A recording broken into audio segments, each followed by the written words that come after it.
principle and policies of governance, state, constitution, and citizenship, branches of the Philippine Government. First, we will talk about the principle and policies of governance. Here are the basic principles and policies. For the Section 1, Guiding Principles and Policies in Government. Government power shall exercise in accordance with the following basic principles and policies. Number 1.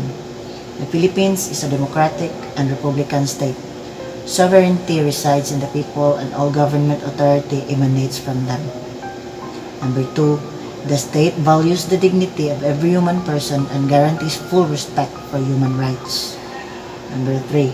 Civilian authority at all times, supreme over the military. Number 4. The state shall ensure the autonomy of local governments. Number 5. The territorial and political subdivisions of the Republic of the Philippines are the provinces, cities, municipalities, and barangays. There shall be autonomous regions in accordance with the Constitution in Muslim Mindanao and the Cordilleras as may be provided by law. Number 6. The separation of church and state shall be inviolable. Number 7.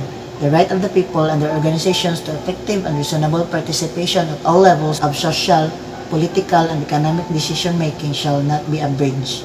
The state shall, by law, facilitate the establishment of adequate consultation mechanisms. Number 8. The power expressly vested in any branch of the government shall not be exercised by, nor delegated to, any other branch of the government except to the extent authorized by the Constitution. Next is the State Constitution and Citizenship. The 1987 Constitution of the Republic of the Philippines, Article 4, Citizenship. Section 1. The following are citizens of the Philippines. Number 1. Those who are citizens of the Philippines at the time of the adoption of this Constitution. Number 2. Those whose fathers or mothers are citizens of the Philippines. Number 3. Those born before January 17, 1973 of Filipino mothers who elect Philippine citizenship upon reaching the age of majority. And number 4. Those who are naturalized in accordance with the law. Section 2. Natural-born citizens are those who are citizens of the Philippines from birth without having to perform any act to acquire or perfect their Philippine citizenship. Those who elect Philippine citizenship in accordance with Paragraph 3, Section 1 hereof shall be deemed natural-born citizens. Section 3. Philippine citizenship may be lost or reacquired in a manner provided by law. Section 4. Citizens of the Philippines who marry aliens shall retain their citizenship unless by their act or omission they are deemed under the law to have renounced it. Section 5. Dual allegiance of citizens is inimical to the national interest and shall be dealt with by law. Number 3. Branches of the Philippine Government. The Philippines is a republic with a presidential form of government wherein power is equally divided among its three branches, the executive, legislative, and judicial.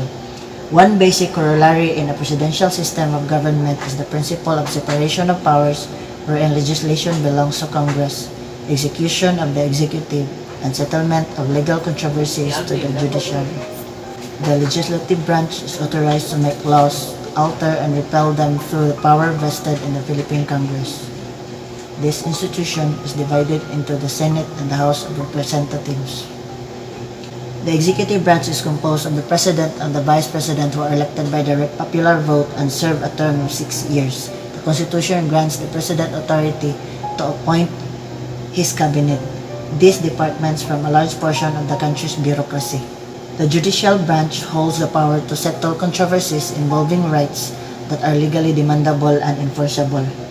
This branch determines whether or not there has been a grave abuse of discretion amounting to a lack or excess of jurisdiction on the part and instrumentality of the government. It is made up of a Supreme Court and lower courts. The Constitution expressly grants the Supreme Court the power of judicial review as the power to declare a treaty, international or executive agreement, law, presidential decree, proclamation, order, instruction, ordinance, or regulation unconstitutional. And before we end, I will leave you all with a message from Narendra Modi that good governance with good intentions is the hallmark of our government. Implementation with integrity is our core passion. Goodbye everyone, keep safe, and God bless.